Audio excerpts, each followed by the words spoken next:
நெல்லை அருகே மாமன் மச்சான் இடையே ஏற்பட்ட பணத்தகராறில் தள்ளிவிடப்பட்ட மாமன் பரிதாபமாக உயிரிழந்தார். திருநெல்வேலி மாவட்டம் முன்னீர்பள்ளத்தை அடுத்த மேலத்தடியூர் பகுதியை சேர்ந்தவர் தேவதாஸ். இவருக்கு சுஜிதா என்ற மனைவியும் 2 குழந்தைகளும் உள்ளனர். சுஜிதாவின் சகோதரர் சதீஷ் என்பவர் வீடுகள் வர்த்தக நிறுவனங்களுக்கு கூலிங் ஷீட் அமைத்து தரும் பணியில் ஈடுபட்டு வந்தார். இந்நிலையில் சகோதரி வீட்டில் கூலிங் ஷீட் அமைக்கும் பணியில் சதீஷ் ஈடுபட்டிருந்தார். இந்நிலையில் ஏற்கனவே செய்த வேலைக்காக தேவதாசிடம் சுதீஷ் பணம் கேட்டதாக தெரிகிறது.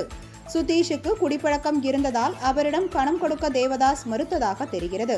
இதனால் ஏற்பட்ட தகராறில் தேவதாஸை சதீஷ் கீழே தள்ளிவிட்டதாக கூறப்படுகிறது. நீண்ட நேரமாக எழுந்திருக்காத தேவதாஸை அங்கிருந்தவர்கள் மீட்டு மருத்துவமனைக்கு கொண்டு சென்றனர்.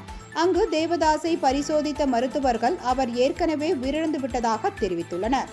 தகவல் அறிந்து வந்த முன்னீர்பள்ளம் போலீசார் சடலத்தை கைப்பற்றி உடற்கூறு ஆய்விற்காக அரசு மருத்துவமனைக்கு அனுப்பி வைத்தனர். மேலும் சதீஷை கைது செய்து விசாரணை மேற்கொண்டு வருகின்றனர். இச்சம்பவம் அப்பகுதியில் பரபரப்பை ஏற்படுத்தியுள்ளது.